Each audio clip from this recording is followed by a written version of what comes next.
चलो फिर आगे बढ़ते हैं, ठीक है।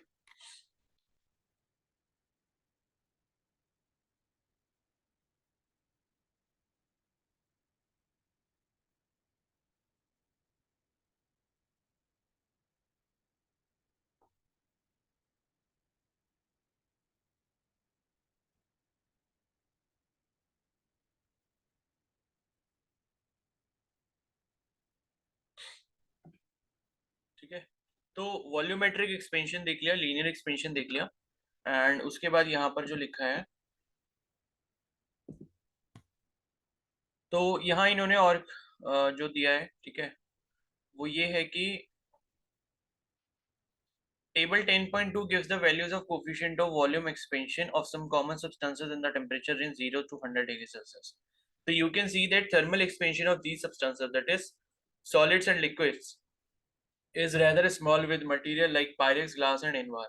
तो ये मतलब ऊपर वाली टेबल के लिए बोल रहे हैं, तो जैसे पायरेक्स था या फिर जो इनवार था, ठीक है। इनवार क्या होता है बेसिकली, ये एक आयरन और निकेल का एलॉय होता है इनवार, ठीक है। इनवार क्या होता है, ठीक है, तो इसको ध्यान रखना।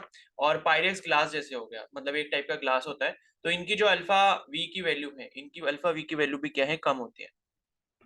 और दूसरी तरफ अगर हम देखें यहाँ पर अल्फा वी फॉर अल्कोहल या ethanol is more than mercury and expands more than mercury for the same rise in temperature.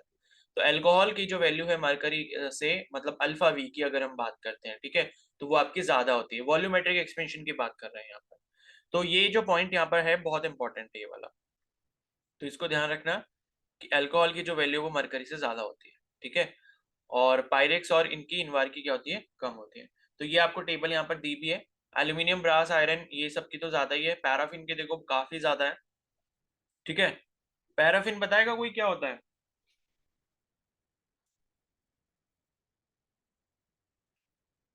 बताओ।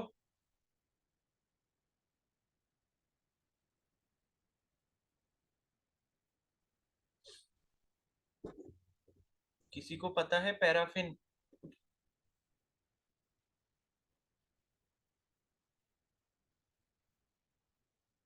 वैक्स होता है, ठीक है।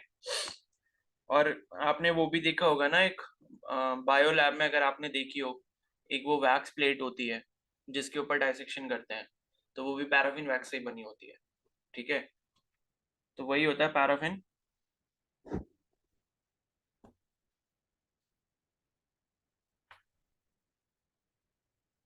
ये तीन लोग गायब कौन हुए हैं भाई?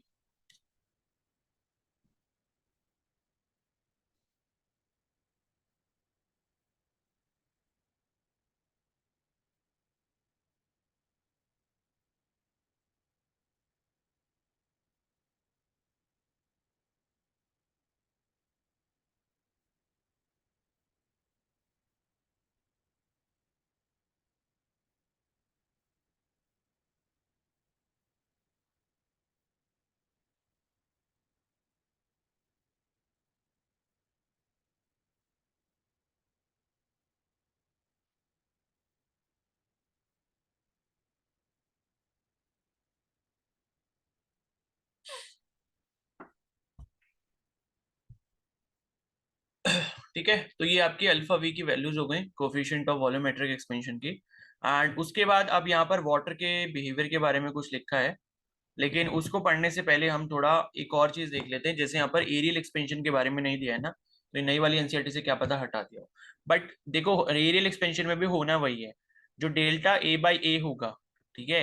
यानी कि एरिया अगर ओरिजिनल एरिया ए है एंड आपने उसको हीट करा, थर्मली एक्सपैंड होगा, उसका एरिया बढ़ेगा, तो चेंज इन एरिया जो आया वो डेल्टा ए आया। तो यहाँ पर फ्रैक्शनल चेंज इन एरिया जो होगा, यानी कि डेल्टा ए बाई ए जो होगा वो भी आपका क्या होगा, directly proportional to delta T होगा। और delta A by A is equal to क्या हो जाएगा, alpha A into delta T हो जाएगा। तो ये मैंने आपको एरियल एक्सपेंशन के लिए बता दिया, ठीक है।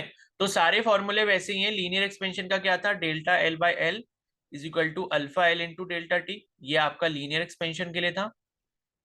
और वॉल्यूम एक्सपेंशन के लिए क्या था, delta V by V is equal to alpha V into delta T, ठीक है।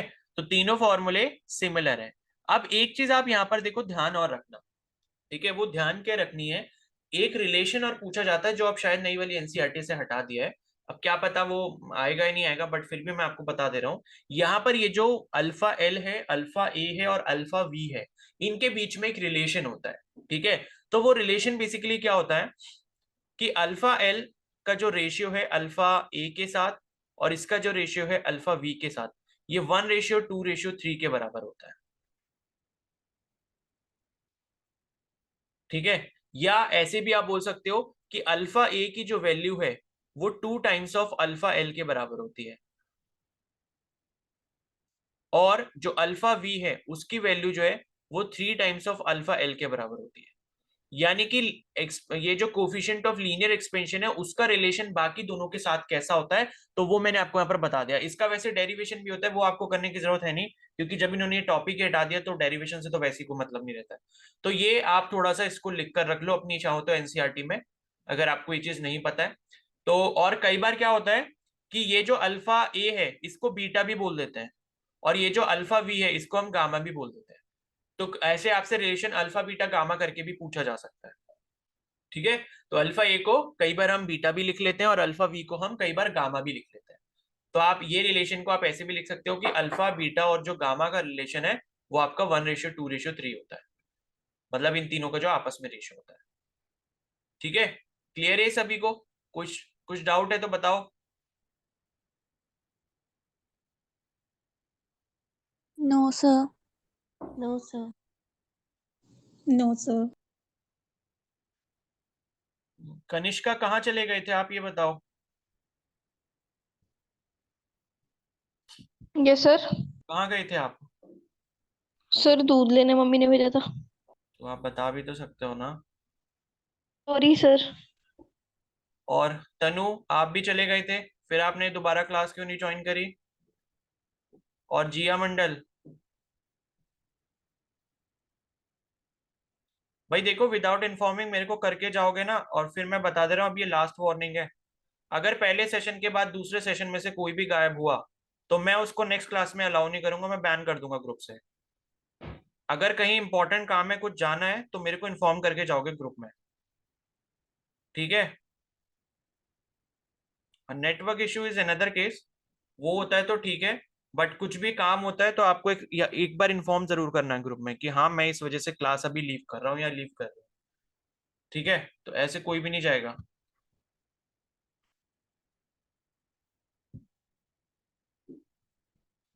तो ठीक है, ये रिलेशन बस याद रखना, अल्फा एल, अल्फा ए और अल्फा बी का। और अल्फा ए को हम बीटा भी बोल देते हैं कई बार, और अल्फा वी को जो हम गामा भी बोल देते हैं, और इसको सिंपली अल्फा भी बोल देते हैं।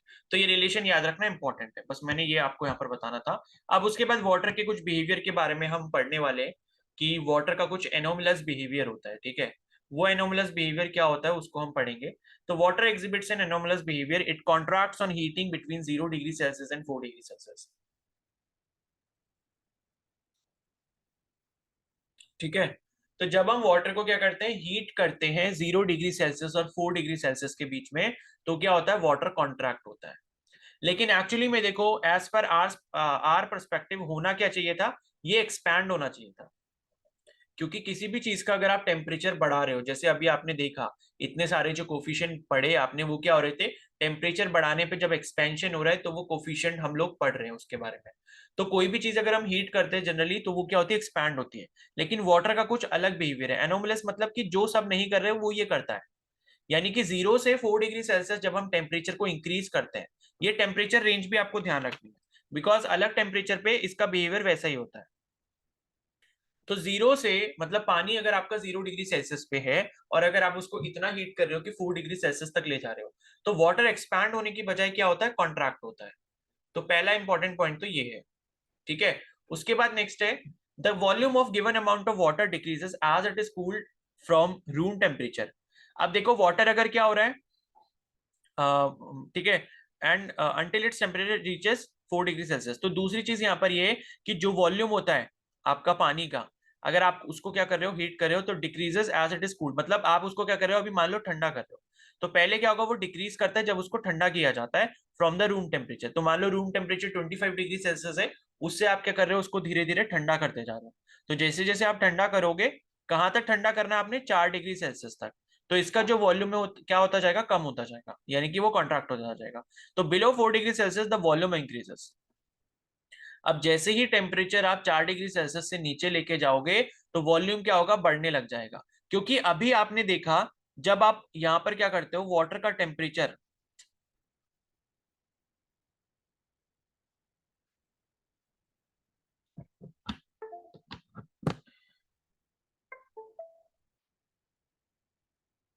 ठीक है, आपने अभी देखा कि 0 डिग्री सेल्सियस से 4 डिग्री सेल्सियस ये जब आप कर रहे हो तो यहां पर वाटर के साथ हो क्या रहा है, वाटर कॉन्ट्रैक्ट कर रहा है। और कॉन्ट्रैक्ट करने का मतलब है कि वॉल्यूम क्या होगा, वहां पर डिक्रीज होगा। ठीक है, वॉल्यूम डिक्रीज हुआ। अब दूसरी बात यहां पर इन्होंने ये बोली कि जब आप 25 डिग्री सेल्सियस रूम टेम्परेचर से कहां पर आते हो, 4 डिग्री सेल्सियस तक आते हो, तो उस केस में क्या होता है, मतलब आप क्या कर रहे हो, यहाँ पर कूलिंग कर रहे हो, कूलिंग। और यहाँ ऊपर क्या कर रहे थे, आप हीटिंग कर रहे थे। तो 25 डिग्री सेल्सियस से 4 डिग्री सेल्सियस तक जब आते हो, जब आप इसको कूल डाउन करते हो, तो यहाँ पर जो इसका वॉल्यूम होता है वो फिर से क्या करता है, डिक्रीज करता है। ठीक है, वॉल्यूम डिक्रीज होता है। तो volume of a given amount of water decreases as it is cooled from room temperature until its temperature reaches 4 degree Celsius. Below 4 degree Celsius the volume increases. ठीक है, यानी कि 4 डिग्री सेल्सियस के बाद अब आप फिर से क्या कर रहे हो, कूलिंग कर रहे हो, इसकी इसको कूल डाउन कर रहे हो। तो यहां पर क्या होगा, इसका जो वॉल्यूम है वो क्या करेगा, इंक्रीज करेगा। ठीक है, अब ये बात तो समझ आ रही होगी ना। पहले 0 डिग्री सेल्सियस से 4 डिग्री सेल्सियस ले जा रहे हो आप, तो यहाँ पर वॉल्यूम क्या हो रहा है, कम हो रहा है। लेकिन 4 डिग्री सेल्सियस से मान लो अगर आप कहां जा रहे हो, 0 डिग्री सेल्सियस पे, आप उसका उल्टा कर रहे हो, तो यहां पर क्या होगा, वॉल्यूम इंक्रीज होगा। तो ये आपको क्या दिख रहा है, एनोमली दिख रही है, यहाँ पे एनोमलस बिहेवियर आपको इसका दिख रहा है कि भाई ठंडा करने पे वॉल्यूम बढ़ रहा है और गर्म करने पे वॉल्यूम बढ़ रहा है, लेकिन ये चीज कहां पर हो रही है, 0 और 4 डिग्री सेल्सियस के बीच में हो रही है। तो ये इसका क्या होता है, एनोमलस बिहेवियर होता है। और जनरली ऐसा जो सारे मटेरियल है वो नहीं करते, क्योंकि सारे मटेरियल्स के केस में उल्टा होता है, जब आप हीट करते हो तो वॉल्यूम बढ़ता है, वो एक्सपैंड होता है। और जब आप क्या करते हो, कूल डाउन करते हो, तो वॉल्यूम क्या होता है, कम होता है और वो कॉन्ट्रैक्ट होता है। लेकिन यहाँ वाटर के केस में 0 डिग्री सेल्सियस और 4 डिग्री सेल्सियस की रेंज में क्या हो रहा है, ये सारी चीजें उल्टी हो रही है। तो this means that water has a maximum density at 4 degree Celsius. तो यहां से हमें एक बात फिर ये पता चलती है, अगर हम कंक्लूजन निकालें, कि यहाँ पर जो वाटर की मैक्सिमम डेंसिटी है वो 4 डिग्री सेल्सियस पे होती है। ठीक है, यानी कि वाटर 4 डिग्री सेल्सियस पे होगा तब उसकी डेंसिटी मैक्सिमम होगी। जब आप उसको हीट करोगे, 4 डिग्री सेल्सियस से ऊपर जाओगे टेम्परेचर लेके, तो उसकी डेंसिटी घटेगी। और 4 डिग्री सेल्सियस से नीचे जाओगे तो भी आप उसकी जो है डेंसिटी घटेगी। कहने का मतलब ये है। तो this property has an important environmental effect, that is bodies of water such as lakes and ponds freeze at top first. ठीक है, तो इसमें क्या होता है कि लाइक जो नेचर में हमारे पास वाटर रिसोर्सेज है, यानी कि बॉडीज ऑफ वाटर जो है, वो यहाँ पर क्या होता है, such as lakes and ponds freeze at top first. तो सबसे पहले क्या होता है, जो ऊपर वाली लेयर होती है वो फ्रीज होना चालू होती है। तो as a lake cools towards 4 degree Celsius, water near the surface loses energy to the atmosphere. तो देखो, एटमॉस्फेयर का टेम्परेचर मान लो क्या है, 4 डिग्री सेल्सियस है, या फिर उससे नीचे जा रहा है, तो यहाँ पर जो सरफेस होगा, सरफेस की एनर्जी पहले क्या होगी, सबसे कम होना स्टार्ट होगी। और सरफेस जो है पानी का, वो सबसे पहले यहाँ पर क्या होगा, फ्रीज डाउन होना शुरू होगा। ठीक है, तो उसके बाद वो डेंस होगा, becomes denser and sinks. The warmer less dense water near the bottom rises. ठीक है, तो होगा क्या कि मान लो ऊपर वाली जो लेयर है, ऊपर वाला जो सरफेस है वाटर का, वो अगर फ्रीज हो गया, फ्रीज होने के बाद वो अगर डेंस हो गया, तो डेंस होने के बाद आपको पता है आर्किमिडीज प्रिंसिपल से या प्रिंसिपल ऑफ बायोन्सी से, कि जो चीज डेंस होगी वो नीचे आएगी, और जो चीज कम डेंस होगी या जिसकी डेंसिटी कम होगी वो ऊपर आएगी। तो जब बर्फ बन जाती है ऊपर वाली सरफेस पानी की, तो वो नीचे आ जाती है, और नीचे वाला पानी वापस से क्या होता है, ऊपर चला जाता है। ठीक है, तो however once the colder water on top reaches temperature below 4 degree Celsius, it becomes less dense. तो यहाँ पर क्या है कि जब आपका पानी जो है वो क्या होगा, 4 डिग्री सेल्सियस से नीचे जाएगा, तो फिर यहाँ पर क्या होगा, जो पानी की डेंसिटी वो कम हो जाएगी, और वो क्या रहेगा, सरफेस पे रहेगा, वेयर इट फ्रीजेस। तो मतलब ये है कि अगर 4 डिग्री सेल्सियस से ऊपर होगा, और सपोज उस टाइम पे अगर फ्रीज होना चालू भी हो रहा है, तो वो मतलब पहले अगर बर्फ बनेगा फिर वो नीचे जाएगा, लेकिन अगर 4 डिग्री सेल्सियस से और नीचे टेम्परेचर जाता है, तो ये जो बर्फ है वो फ्लोट करने लग जाएगी। तो if water did not have this properties, lakes and ponds would freeze from the bottom. तो अगर मान लो ऐसी प्रॉपर्टी नहीं होती है 4 डिग्री सेल्सियस वाली, कि भाई 4 डिग्री सेल्सियस पे मैक्सिमम डेंसिटी होती है, तो होता क्या, जैसे जैसे टेम्परेचर डाउन होता रहता, वैसे वैसे क्या होता है, यहाँ पर पूरा का पूरा पानी क्या हो जाता, फ्रीज हो जाता। और किस डायरेक्शन में होता है, फ्रॉम बॉटम टू अप होता है, यानी कि सबसे पहले नीचे वाली लेयर आपकी फ्रीज होती, फिर सबसे ऊपर वाली लेयर फ्रीज होती। तो which would destroy much of their animal and plant life, तो यानी कि जितनी भी एक्वेटिक लाइफ है उस पर ये काफी ज्यादा क्या डालती, इफेक्ट डालती, और सारी की सारी जो एक्वेटिक लाइफ है वो इस तरीके से डेंजर जोन में चले जाते हैं। एंड उसके बाद है gases at ordinary temperature expand more than solids and liquids, for liquids the coefficient of volume expansion is relatively independent of the temperature. ठीक है, तो गैसेस की अगर हम बात करें ऑर्डिनरी टेम्परेचर पे, तो वो क्या करती है, ज्यादा एक्सपेंड करती है in comparison to solids and liquids, ये आपको पता ही होगा। और लिक्विड्स के लिए जो कोएफिशिएंट ऑफ वॉल्यूम एक्सपेंशन होता है वो आपका relatively independent of the temperature होता है। However, for gases it is dependent on the temperature। तो ये पॉइंट भी काफी इंपॉर्टेंट है कि लिक्विड्स के केस में अगर हम यहाँ पर बात करें तो कोफिशिएंट ऑफ वॉल्यूम एक्सपेंशन जो है वो आपका इंडिपेंडेंट ऑफ द टेम्परेचर होता है, लेकिन गैसेस के केस में क्या होता है, इट डिपेंड्स ऑन टेम्परेचर। ठीक है, तो for an ideal gas the coefficient of volume expansion at constant temperature can be found from the ideal gas equation. तो PV equal to mu RT अभी हमने पढ़ा था, एंड वहां पर हमने क्या ले लिया, कांस्टेंट प्रेशर की अगर हम कंडीशन यहाँ पर ले रहे हैं तो ये जो वॉल्यूम चेंज आ रहा है हमने इसको डेल्टा वी मान लिया, तो P delta V is equal to कितना हो गया, म्यू आर टी हो गया। और यहाँ पे जो है delta V by V is equal to delta T by D आ जाएगा। अब ये कैसे आया, अच्छा, तो हमने क्या करा, इन दोनों इक्वेशन को डिवाइड कर दिया। ठीक है, तो हम यहाँ पर कह ये रहे हैं कि भाई आइडियल गैस इक्वेशन आपकी PV equal to mu R T होती है, और कांस्टेंट प्रेशर की अगर हम यहाँ पर कंडीशन लेते हैं, ठीक है, तो कांस्टेंट प्रेशर की कंडीशन पे आपको क्या मिलेगा, P delta V is equal to mu R delta T. ठीक है, अगर मान लो प्रेशर हम कांस्टेंट कर देते हैं तो प्रेशर कांस्टेंट करने पे क्या होगा, आपका वॉल्यूम में चेंज आएगा, तो वो वॉल्यूम फिर कांस्टेंट नहीं रहेगा, क्योंकि ऊपर वाले केस में क्या हो रहा था कि वॉल्यूम आपका कांस्टेंट रहता है, क्योंकि वॉल्यूम आप कांस्टेंट मानते हो, तभी आपका क्या होता था, P is directly proportional to T हो पाता था एट कांस्टेंट वॉल्यूम। लेकिन जब आपने कह दिया कि भाई प्रेशर कांस्टेंट है तो अब क्या होगा, वॉल्यूम में चेंज आएगा, तो वॉल्यूम में मान लो अगर डेल्टा वी चेंज आ रहा है तो अब जो आइडियल गैस इक्वेशन है वो आपकी P delta V equal to mu R delta T बन जाएगी। ठीक है, वॉल्यूम में चेंज आएगा, और मतलब प्रेशर आपने कांस्टेंट रखा है, वॉल्यूम में चेंज आएगा और टेम्परेचर में भी चेंज आएगा, तो ये P delta V equal to mu R into delta T हो गया। और जब आप इन दोनों इक्वेशन को क्या करोगे, डिवाइड करोगे, यानी कि PV upon P delta V is equal to mu R T upon mu R delta T. तो पी से पी तो कैंसिल हो जाएगा और म्यू से म्यू कैंसिल हो गया, आर से आर कैंसिल हो गया, आपको क्या मिल जाएगा, V by delta V is equal to T by delta T, नहीं म्यू आर डेल्टा टी, हाँ ठीक है, टी बाई डेल्टा टी हो गया। और यहां से अगर आप इसको इसका रेसिप्रोकल करते हो तो क्या मिल जाएगा, delta V by V equal to delta T by T मिल जाएगा। ठीक है, तो ये रिलेशन मिल गया। अब डेल्टा वी बाई वी जो है वो आपको क्या देता है, मतलब ये आपका जो है डेल्टा वी बाई वी, ये आपने अभी ऊपर देखा था, अल्फा वी की जो वैल्यू हमने यहाँ पर निकाली थी वो ये थी। ठीक है, अल्फा वी की जो वैल्यू होती है वो delta V by V into one by delta T होती है, तो वही अगर हम यहाँ पर निकाल लें तो कितनी हो जाएगी, डेल्टा वी बाई वी ये हो गया, और यहाँ पर क्या आ गया, वन बाई डेल्टा टी आ गया, और यहाँ पर क्या आ जाएगा, राइट हैंड साइड में वन बाई टी आ जाएगा। ठीक है, तो यहाँ पर ये जो वैल्यू हमें मिली है वन बाई डेल्टा टी, यही क्या हो जाएगी, अल्फा वी हो जाएगी। तो यही यहाँ पर लिखा हुआ है कि अल्फा वी की जो वैल्यू है वो क्या हो जाएगी, वन बाई टी हो जाएगी फॉर आइडियल गैस। ठीक है, तो ये हमने रिलेशन ऊपर से लिया है, ये मैंने आपको दिखा भी दिया यहाँ पे, जो अभी हम रिलेशन पढ़ के आए हैं कि अल्फा वी की जो वैल्यू होती है वो क्या होती है, delta V by V into one by delta T होती है। तो इसी को हमने इस्तेमाल करा, और delta V by V into one by delta T जब हम निकालेंगे तो राइट हैंड साइड में हमारे पास वन बाई टी बचेगा जो कि अल्फा वी के बराबर होगा। एंड उसके बाद नेक्स्ट है 0 डिग्री सेल्सियस अल्फा वी की जो वैल्यू होती है। ठीक है, 0 डिग्री सेल्सियस मतलब ये आई थिंक किसकी बात कर रहे हैं, 0 डिग्री सेल्सियस अल्फा वी की जो वैल्यू होती है वो इतनी होती है, which is much larger than that for solids and liquid. तो मतलब ये किसी पर्टिकुलर गैस के लिए बता रहे हैं कि गैस के लिए जो वैल्यू है 0 डिग्री सेल्सियस पे अल्फा वी की जो वैल्यू है मतलब वो आपको इतनी मिलेगी, क्योंकि अल्फा वी क्या आया आपका, वन बाई टी आया, और अल्फा वी किस पे डिपेंड कर रहा है, अभी हमने पढ़ा टेम्परेचर पे डिपेंड कर रहा है। लेकिन लिक्विड्स और जो आपका मतलब बाकी जो सॉलिड्स है वो आपके यहाँ पर अल्फा वी जो मतलब लिक्विड जो अभी हमने लिक्विड और उसके कंपेरिजन में देखा ना, तो यहाँ पर हमने देखा कि लिक्विड्स के केस में कोएफिशिएंट ऑफ वॉल्यूम एक्सपेंशन जो होता है वो आपका इंडिपेंडेंट ऑफ टेम्परेचर होता है, लेकिन गैसेस के केस में वो टेम्परेचर पे डिपेंड करता है।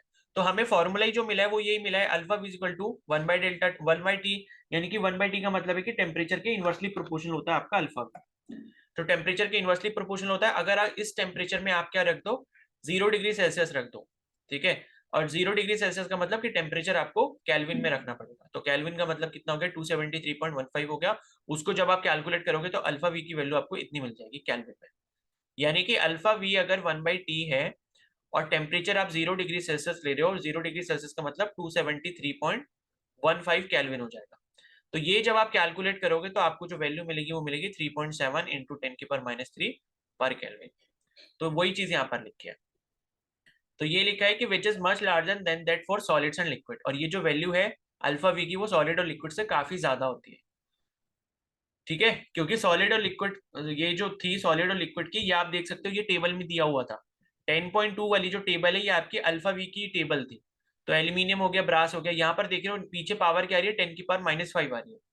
तो 10⁻⁻5 के कंपैरिजन में 10⁻³ क्या होता है, ज्यादा बड़ा होता है, ठीक है। नेगेटिव पावर जो होती है वो जितनी कम हो उतनी ज्यादा होती है, उसका मतलब मैग्नीट्यूड उतना ज्यादा होता है। तो इस वजह से सॉलिड और लिक्विड के कंपैरिजन में यहाँ पर अल्फा वी जो होता है किसका, गैसेस का, वो आपका ज्यादा होता है।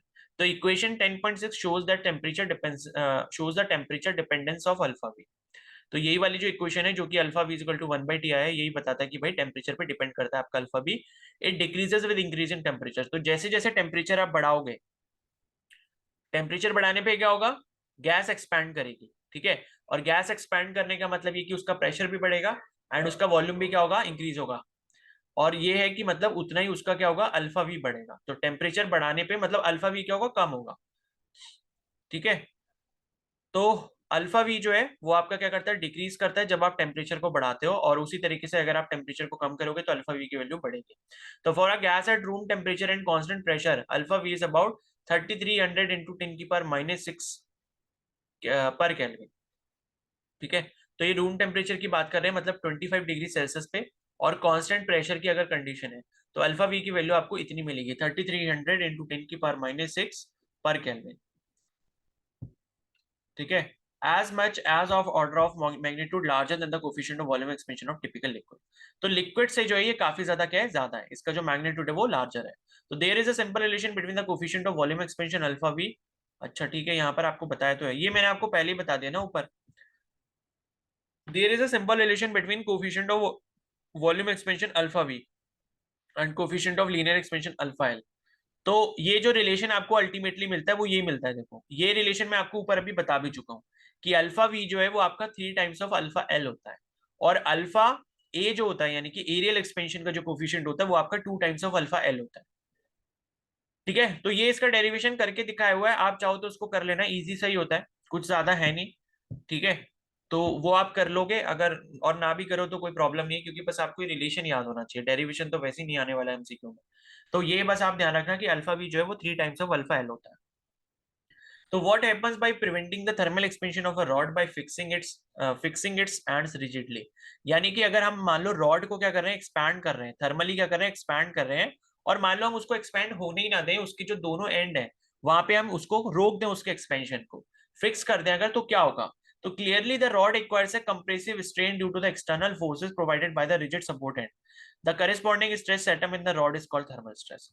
तो अब क्या होगा कि मान लो आप एक रॉड ले रहे हो और उस रॉड को क्या कर रहे हो, एक्सपैंड करने की कोशिश कर रहे हो, लेकिन उसको जहां पर एक्सपैंड होना था वो जगह आपने खत्म कर दी, ठीक है। जैसे ये सपोज कोई रॉड है, एंड इस रॉड को अगर आप हीट कर रहे हो तो वो थर्मली इस तरीके से एक्सपैंड होना चाहती है, लेकिन आपने क्या करा, यहाँ पर ये रोक लगा दी, यहाँ पे ये रिजिडली यहाँ पर इसको फिक्स कर दिया। तो अब इसको एक्सपैंड तो होना है बट ये हो नहीं पाएगी। तो एक्सपैंड अगर होना है और अगर ये हो नहीं पा रही है तो इसके अंदर जो स्ट्रेसेस जनरेट होंगे उसे हम थर्मल स्ट्रेस कहते हैं। तो for example consider a steel rail of length 5 metre and area of cross section 40 centimetre square that is prevented from spending while the temperature rises by 10 degree Celsius, ठीक है। तो steel rail का मतलब है वही जो पटरी होती है, तो पटरी की लंबाई इन्होंने दी है 5 मीटर और उसका जो एरिया ऑफ क्रॉस सेक्शन दिया है वो 40 सेंटीमीटर स्क्वायर दिया है, और इन्होंने बोला कि भाई हमने इसको प्रिवेंट कर लिया है, इसको रोक के रखा है कि एक्सपेंड ना हो जब आपका टेम्परेचर 10 डिग्री सेल्सियस से बढ़ाया जाता है। तो इसका जो अगर हम कोफिशिएंट ऑफ लीनियर एक्सपेंशन जो स्टील का होता है वो कितना होता है, alpha steel linear expansion alpha L का जो अल्फा एल जो होता है स्टील के लिए वो 1.2 इंटू 10⁻⁵ पर केल्विन होता है। तो अगर हम यहाँ पर कंप्रेसिव स्ट्रेन निकालना चाहिए यानी कि डेल्टा एल बाय एल जो कि आपका फ्रैक्शनल चेंज इन लेंथ भी होता है, इसको हम कंप्रेसिव स्ट्रेन भी बोलेंगे क्योंकि हमने इसको दोनों तरफ से क्या कर दिया, कंप्रेस कर दिया, हम उसको एक्सपैंड नहीं होने दे रहे। तो डेल्टा एल बाय एल की जो वैल्यू क्या हो जाएगी, अल्फा मतलब alpha L of steel into delta T, ये हम अभी पढ़ के आए हैं। तो ये जब हम निकालेंगे तो अल्फा एल की वैल्यू आपको 1.2 इंटू 10⁻⁵ दी है और डेल्टा टी की वैल्यू कितनी है, 10 डिग्री सेल्सियस है। ठीक है, तो ये जब आप निकालोगे तो आपको वैल्यू यहाँ पर क्या मिली, 1.2 इंटू 10⁻⁴ मिली। और इसका जो यंग्स मॉडुलस होता है वो ये होता है, यंग्स मॉडुलस मतलब वही वापस उस वाले चैप्टर में चले जाओ, मैकेनिकल प्रॉपर्टीज ऑफ सॉलिड्स वाले में। तो यंग्स मॉडुलस जो है स्टील का वो इतना दिया है। ठीक है, तो अगर हम यहाँ पर थर्मल स्ट्रेस निकालना चाहते हैं तो थर्मल स्ट्रेस का जो फॉर्मूला है आप सभी को पता है कि भाई जो यंग्स मॉडुलस होता था हमने क्या पढ़ा था, ये क्या होता है, स्ट्रेस अपॉन स्ट्रेन होता है। ठीक है, हमने ये पढ़ा था ना कि भाई जो लॉन्गिट्यूडनल स्ट्रेस होता है अपॉन लॉन्गिट्यूडनल स्ट्रेन वही आपका क्या होता है, यंग्स मॉडुलस होता है। तो स्ट्रेस क्या होता था भाई, वहां पर फोर्स अपॉन एरिया होता था, और स्ट्रेन क्या होता था, अगर लीनियर स्ट्रेन की बात करें तो डेल्टा एल बाय एल। तो ये जो हमें फॉर्मूला मिलता था, क्या मिलता था, F by A into L upon delta L, यानी कि y इज इक्वल टू क्या होता था, एफ एल अपॉन ए डेल्टा एल। तो ये आपने पढ़ा भी है पहले, तो उसी का इस्तेमाल यहाँ पर हम करेंगे। तो यहाँ पर ये क्या कर रहे हैं भाई, there for the thermal state developed is, ठीक है, तो डेल्टा एफ बाई ए की इन्होंने अगर वैल्यू निकाली तो वो Y times steel delta L by L मिल जाएगा। यानी कि ये जो वैल्यू यहाँ पर निकाली जा रही है वो डेल्टा एफ यानी कि चेंज इन जो फोर्स हो रहा है वो निकाला जा रहा है। तो ये कैसे इन्होंने निकाला, इसी फॉर्मूला में, ये जो फॉर्मूला मैंने निकाला है इसी फॉर्मूला में इन्होंने क्या करा, एफ बाई ए को एक साइड रख दिया जिसको इन्होंने डेल्टा एफ लिखा है, इसकी जो वैल्यू वो क्या हो जाएगी, ये वाई दूसरी तरफ है, तो इसके साथ आप डेल्टा एल को मल्टीप्लाई कर दोगे और ये वाला जो एल है वो वाई के नीचे चला जाएगा, तो Y times delta L by L होगा। तो वही यहाँ पर लिखा है डेल्टा एफ इक्वल टू क्या होगा, delta F by A equal to कितना हो गया, Y time Y of steel, Young's modulus steel का into delta L by L. तो अगर आप इससे ये निकालते हो तो आपको कितना मिल जाता है, 2.4 into 10⁻⁷ newton per metre square मिल जाता है। ठीक है, फोर्स अपॉन एरिया यानी कि थर्मल स्ट्रेस की वैल्यू फोर्स अपॉन एरिया। ठीक है, तो which corresponds to an external force delta F equal to A times of Y into steel, और इतना मतलब अगर हम खाली फोर्स की वैल्यू निकाल रहे हैं तो फोर्स की वैल्यू इतनी आ जाएगी जो लगभग लगभग 10⁵ न्यूटन के बराबर होगी। ठीक है, तो ये यहाँ पर कहना ये चाह रहे हैं कि भाई अगर आपने एक स्टील रेल ली है यानी कि पटरी ली है जिसकी लंबाई 5 मीटर है, उसका area of cross section 40 centimetre square दिया है, उसका टेम्परेचर अगर आप 10 डिग्री सेल्सियस से बढ़ाते हो तो उसके अंदर थर्मल स्ट्रेस डेवलप होगा। थर्मल स्ट्रेस कब डेवलप होगा, जब आप उस रेल की लेंथ को बढ़ने नहीं दोगे और उसको रिजिडली फिक्स कर दोगे। ठीक है, तो थर्मल स्ट्रेस डेवलप होगा और उस थर्मल स्ट्रेस की वजह से जो यहाँ पर फोर्स का मैग्नीट्यूड होगा इस पर्टिकुलर कंडीशन के लिए जो आपको इसमें दी हुई है कि लेंथ 5 मीटर है, area of cross section 40 centimetre square है, टेम्परेचर 10 डिग्री सेल्सियस बढ़ाया गया है, तो उस केस में यहाँ पर जो फोर्स आएगा उस थर्मल स्ट्रेस की वजह से उस पटरी के अंदर वो 10⁵ न्यूटन के बराबर होगा, मतलब इतना ज्यादा होगा। ठीक है, तो if two such rails steel rails fixed at their outer ends, अगर मान लो हम दो पटरियों को इस तरीके से मिला देते हैं, ठीक है, उनके बाहरी हिस्से से हम जोड़ देते हैं, ठीक है, are in contact at their inner ends the a force of this magnitude can easily bend the rail. तो सोचो 10⁵ न्यूटन का मतलब है 1,00,000 न्यूटन। अगर 1,00,000 न्यूटन फोर्स अगर इस पटरी के अंदर डेवलप हो जाएगा तो वो पटरी, अगर मान लो उसको दूसरी पटरी से आपने जोड़ दिया, ठीक है, तो क्या होगा, वो बेंड हो जाएगी क्योंकि जब उसको जगह मिलेगी नहीं, मान लो ये एक पटरी है, ठीक है, और इसके पीछे आपने एक पटरी और लगा दी, अब इसमें अगर 1,00,000 न्यूटन का फोर्स अगर डेवलप हो जाएगा तो भाई मान लो कि एक्सपेंड करने की तो इधर इसको जगह है नहीं, मान लो इधर से भी आपने इसको फिक्स कर रखा है और इधर से भी इसको फिक्स कर दिया दूसरी पटरी लगा के, तो जब दोनों तरफ जगह है नहीं फैलने की तो ये इसका जो शेप हो जाएगा वो कुछ ऐसा हो जाएगा, यानी कि ये बेंड हो जाएगी इस तरीके से। ठीक है, तो यही चीज जो मैंने आपको स्टार्टिंग में बताई थी कि जो आपकी रेलवे ट्रैक्स होती है उनके बीच में क्या रखा जाता है, स्पेस रखा जाता है। मान लो एक पटरी ये है रेलवे ट्रैक की और एक पटरी फिर ऐसे होगी, बीच बीच में थोड़ा सा स्पेस छोड़ा जाता है सो दैट कि जब गर्मी ज्यादा बढ़े, टेम्परेचर ज्यादा इंक्रीज हो, तो इनको एक्सपैंड जब होना होगा तो ये इजिली एक्सपैंड हो पाएंगे उतनी जगह में। और अगर इनको जोड़ जोड़ के आप मिला दोगे तो एक्सपैंड नहीं होंगे बल्कि क्या हो जाएंगे, बेंड हो जाएंगे, और उससे क्या हो सकता है, ट्रेन का एक्सीडेंट हो सकता है। ठीक है, अब आ गया समझ? Yes, sir. Yes, sir. तो ये इसका मतलब पूरा थ्योरेटिकल रीजन के साथ दिया हुआ है कि रेलवे पटरियों को जो है एक साथ क्यों नहीं जोड़ा जाता, उनके बीच में स्पेस रखना जरूरी क्यों होता है। क्योंकि अगर आप एक साथ जोड़ दोगे तो वो एक्सपैंड कर नहीं पाएंगे, एक्सपैंड नहीं कर पाएंगे तो थर्मल स्ट्रेसेस जनरेट होंगे। थर्मल स्ट्रेस जनरेट होने का मतलब है कि उनके अंदर से फोर्स जनरेट होगा, और वो इतना ज्यादा होगा कि अगर उन्हें जगह नहीं मिलेगी तो उन्हें मजबूर होके बेंड होना पड़ेगा। क्योंकि भाई अगर लीनियरली मतलब लेंथ के अलोंग जो है वो एक्सपैंड नहीं कर पा रहे, तो कहीं ऊपर नीचे कहीं एक्सपैंड करेंगे, और अगर ऊपर को एक्सपैंड करेंगे तो पटरी बीच में से बेंड हो जाएगी, और बेंड हो जाएगी तो उसके ऊपर ट्रेन कैसे चलेगी। ठीक है, तो ये हो गया आपका।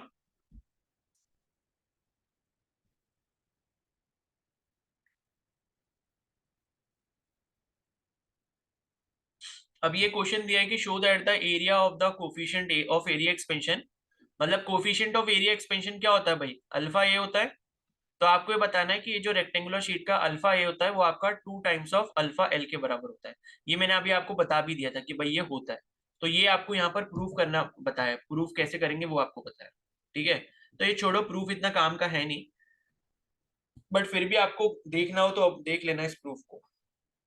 ठीक है, आसान है इसका प्रूफ, करना नहीं है वैसे, बस ध्यान ये रखना है कि एरिया एक्सपेंशन का जो कोफिशिएंट होता है वो 2 टाइम्स ऑफ लीनियर एक्सपेंशन का कोफिशिएंट होता है, और जो वॉल्यूम का होता है वो 3 टाइम्स ऑफ लीनियर एक्सपेंशन का कोफिशिएंट होता है। ठीक है, और उसके बाद ये एक ब्लैक स्मिथ वाला दिया है, लोहार का एग्जांपल। तो ये एक आयरन रिंग को फिक्स करता है वुडन स्टील, ये on the rim of the wooden wheel of a horse cart. The diameter of the rim is, और रिंग रिंग और डायमीटर का जो है इन्होंने, रिंग और आयरन का जो मतलब आयरन रिंग और जो रिम है, रिम क्या होता है, व्हील का जो मतलब बाहरी हिस्सा होता है, उसका डायमीटर आपको दिया है, और 27 डिग्री सेल्सियस टेम्परेचर दिया है। तो आपसे ये बोला है कि भाई आप ये बताओ कि to what temperature should the ring be heated so as to fit the rim of the wheel, यानी कि आप जो है इसको कैसे फिट कर सकते हो। ठीक है, तो इसको हम कल देखेंगे, अभी टाइम हो गया है, तो इस वाले क्वेश्चन को हम लोग कल कर लेंगे। ठीक है, तो यहाँ आपको डायमीटर में बताना है कि डायमीटर के अलोंग जो लेंथ कितनी इंक्रीज हो पाएगी टेम्परेचर चेंज के अकॉर्डिंग, सो दैट कि वो फिक्स हो जाए। ठीक है, किसी को कोई डाउट है? No sir. No, sir. No, sir.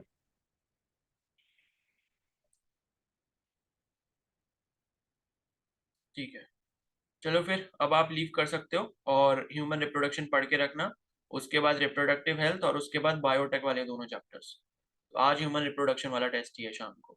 ठीक है, शाम को मिलेंगे फिर केमिस्ट्री की क्लास में, तो अब आप लीव कर दो।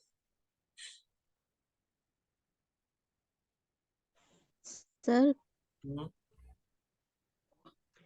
बायोटेक्नोलॉजी वाला चैप्टर आपने कहाँ पढ़ाया है अभी?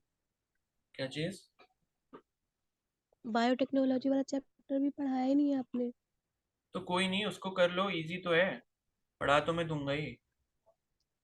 अभी पढ़ लो, टफ है क्या वो ओके चैप्टर? सर। वो तो इजी है। अभी पढ़ा नहीं है सर। तो तभी तो कह रहा हूँ पढ़ लेना, जितना पढ़ पाओ उतना पढ़ लेना। ठीक है ठीक है, सर। Okay sir, okay.